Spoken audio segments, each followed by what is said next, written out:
Hey everyone, so we are going to do our Unit 7, Lesson 3 notes today. So I'm going to share my screen and we're going to get going. Okay, so we are looking at vertical stretching of functions. And again, this is stuff that I know that you've done in Algebra 1. It may just be a little bit of a review for you, but some of this notation may be a little new as well. So this first function or first question that we're going to take a look at, it says we're going to consider the quadratic function. And it says the quadratic functions g and h are defined by the formulas. And it says g of x is 2f of x, and h of x is half of f of x. And it says we have to determine the formulas for both g and h in simplest trinomial form. So let's think about what that means. Okay, so if we were to use g of x, and that's telling us we need 2 f of x. So think about what that is. That's saying to us, we need to take 2 times the function that was given to us, x squared minus 4x minus 5. And so if we were to simplify, because it's wanting the simplest trinomial form, we'd have to distribute that 2. So now you have 2x squared minus 2 times 4 gets you 8x, and then 2 times negative 5 is negative 10. So now we have 2x squared minus 8x minus 10. So that's what g of x is actually represented as. H of x, so we're going to do the same thing, but for h, now what we're going to do is take half of f of x. So pretty much the same thing that we did, it's just this time we are distributing a 1/2 through our function. Okay, so simplifying this out to find h of x, we're going to have 1/2 x squared minus 2x minus 5/2. Okay, so those are our two formulas. So now it says using our calculator, we're going to sketch and label each curve on the set of axes below. And it asks us to use the window indicated by the axes. So I don't have a calculator on this computer, but what I do have, and what you can always use, is Desmos. So I went over here and I had graphed out the functions, and you can see the colors are representing each of the functions that we have. So the original function is the green function. The red function was g of x, and then the blue function is our h of x. So if you had your calculator, you could do the same thing. Just copy the windows, change the windows so that it fits what they have given you. Okay, and then it wants us to use our minimum command on the calculator to determine the minimum value. All right, so it works a little different on Desmos, but if I point to where the minimum is and I click on it, I'm going to see that point comes up. Okay, so for that function for h of x, I can see our minimum value. Now remember, minimum is always our y coordinate, is going to be at negative 4.5. Okay, so if I go back here, I can say for that h minimum, we have a negative 4.5. And if we go back and we take a look at, I'm going to have to zoom out a little bit. We take a look at this red one. All right, again, I point at the minimum value, and if I hang on to it, I can see that minimum value for g of x is going to be negative 18. Okay, so g of x, our minimum, is negative 18. And f of x, our original, so keep in mind the original was our green one. If I were to take a look at that and point again, my minimum value there is going to be at negative 9. So we can kind of take a look at these values and see what they have in common based on what we had to do with our transformations up above. So if the original value was negative 9, g of x, think about what we did with g of x, we had to multiply it by 2. Well, it looks like we had to do the same thing here. Okay, so if we had negative 9 and we multiplied that by 2, you'd get your minimum. And for h of x, we had to take our values and multiply it by 1/2. And again, that's your minimum. Okay, so it said what points did not vary? when F was vertically dilated by the factors of 2 and 1/2. So if we were to take a look over here, it looks like, and I'm going to zoom in just a little bit so you can see this, it looks like our x-intercepts are the same. Okay, so I can see here for all of my parabolas, they all cross at -1, 0, and at here they all cross at 5, 0. Okay, so if we were to just kind of take a look and think what's going on here, we're going to say on this one, our x-intercepts all remain the same.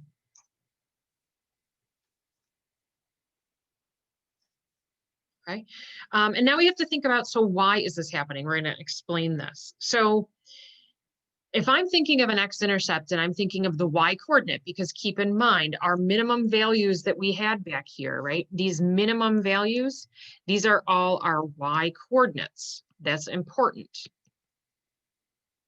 Okay, and when we multiply our y-coordinates, that's how we got our new minimum values.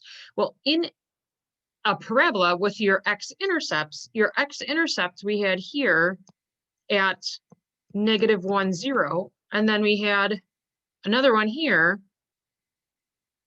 at 5, 0. So if you notice, those intercepts, they all have a 0 for the y, which should make sense. If it's on the x-axis, your y value is 0.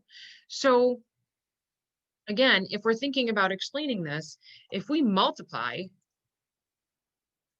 the y value, ooh, I should spell multiply right, huh? That would be good. If we multiply the y value by 0, all right, we got to think, isn't that going to remain 0? So therefore, it's not going to change. Okay, and let's try that. Like if we were to actually try this and write this out and see what goes on. So if we have our one x-intercept of 5, okay, and we know when x is 5, y is 0. So what happens if I did 2 times that value? Okay, well, at 5, I know it's 0. So that's like saying, so 2 times 0 has to be 0. It's not going to change. Same thing if we looked at the h function. Okay, so the h of 5. Let's think about what happens there.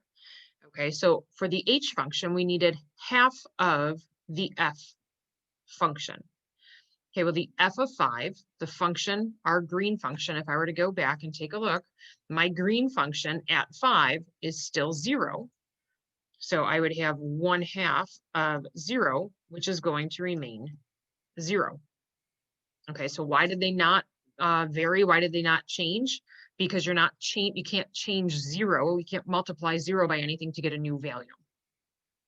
Okay, so that gives us our vertical dilations of functions, and that gives us our definition down here. So notice what they're telling us. If this k value, the value that we're multiplying it by, is greater than 1, all right, we get a stretch, a vertical stretch. It gets bigger, taller of the function. And if we have a value that's in between 0 and 1, so think fractional values less than 1, so 1/2, 1/3, 1/4, then we know that that's going to be a compression. Okay, so let's try a couple of these problems and let's see what happens. So we have right now the point -312 lies on the graph of the function. And it says, which of the following points must also lie on the graph of that same function, but multiplied by 3? So I could think vertically stretched by 3. If we are going to multiply this function by 3, think about what that's saying. That's saying 3 times the y value. So I'd have 3 times 12. Okay, so 3 times 12, that y value is now 36.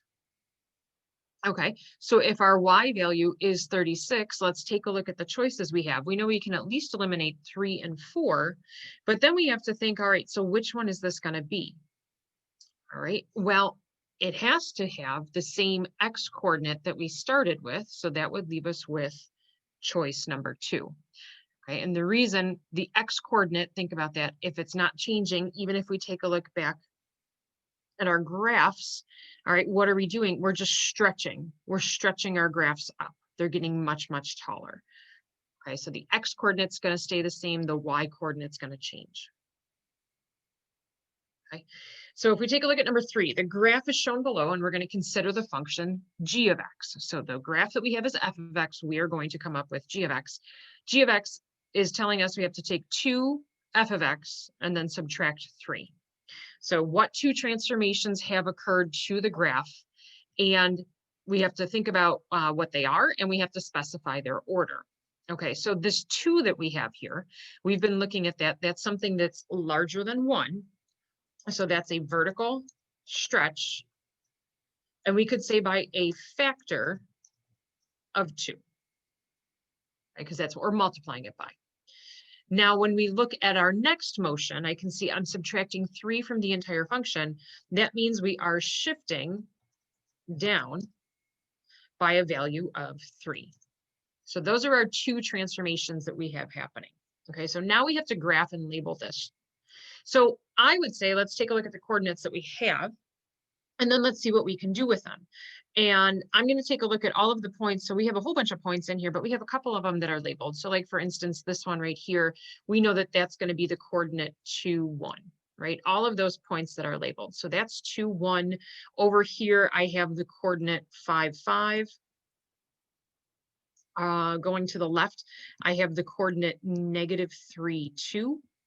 And then over here, I have the coordinate -6, -2. So we're going to look at all of these, and we're going to transform our function.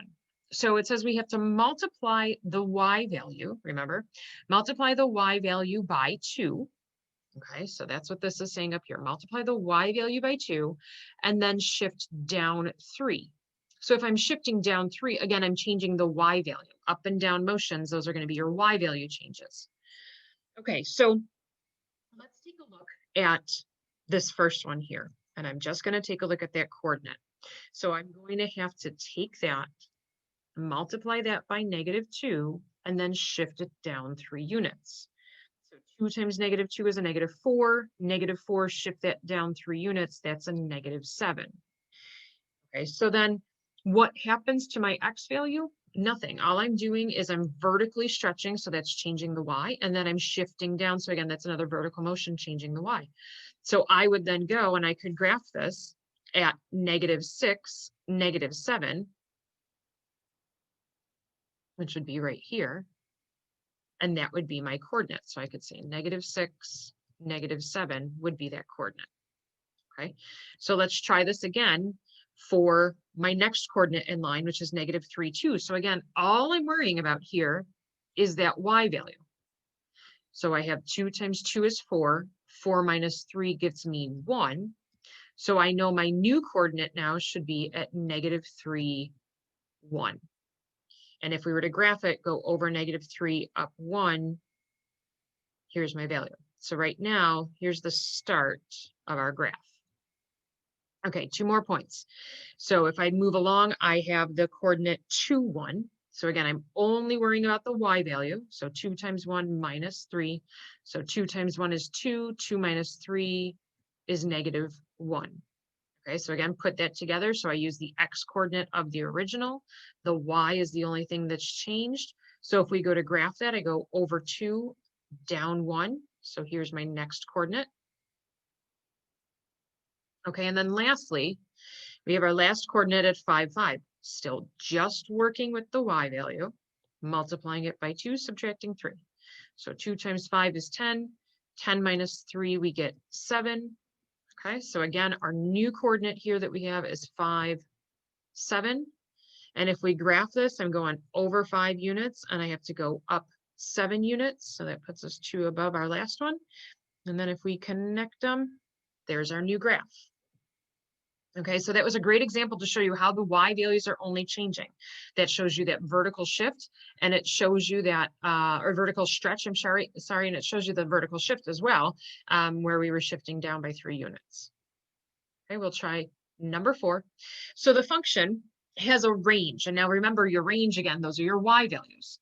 So, and it's given by the interval 2, 10. So as I'm looking at this, this is only the y values. We want to keep that in mind. So then it says our function f of x is defined by And this is our new function that we're looking for, right? So 3/2, the original h of x, and then add 8. So 3/2 is a vertical stretch because 3/2 is greater than 1 for the h function. And then I'm going to move it up 8 units. So again, everything is only affecting the y values here.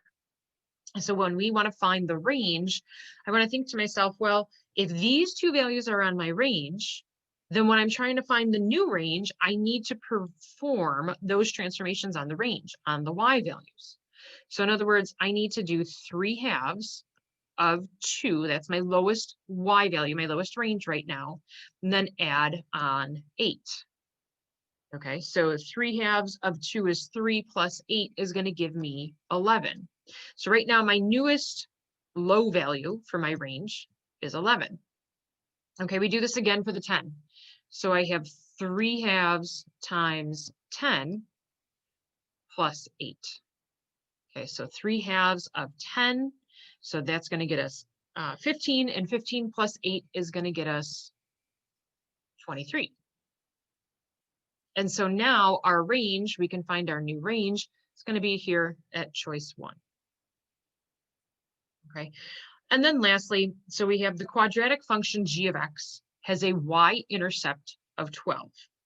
Which of the following is true about the function 3g of x minus 5? So again, only affecting the y value. So if we have a y-intercept of 12, think about what that looks like. That looks like the coordinate 0, 12. Here's your y value that we're working with. So if I'm trying to find what's true about the h function's y-intercept, if I take a look at the h of 12, okay, so that would say I would need 3 times the 12 that we have here minus 5. Okay, so 3 times 12, we get 36 minus 5. And so 36 minus 5, we get 31. So what is that telling us? That means that h function now has a y-intercept of 31. Okay, definitely a little bit harder than some of the other transformations that we have been doing. Bring your questions to class. We will go through this, and I hope you guys are having a great day. I'll see you guys later. Bye.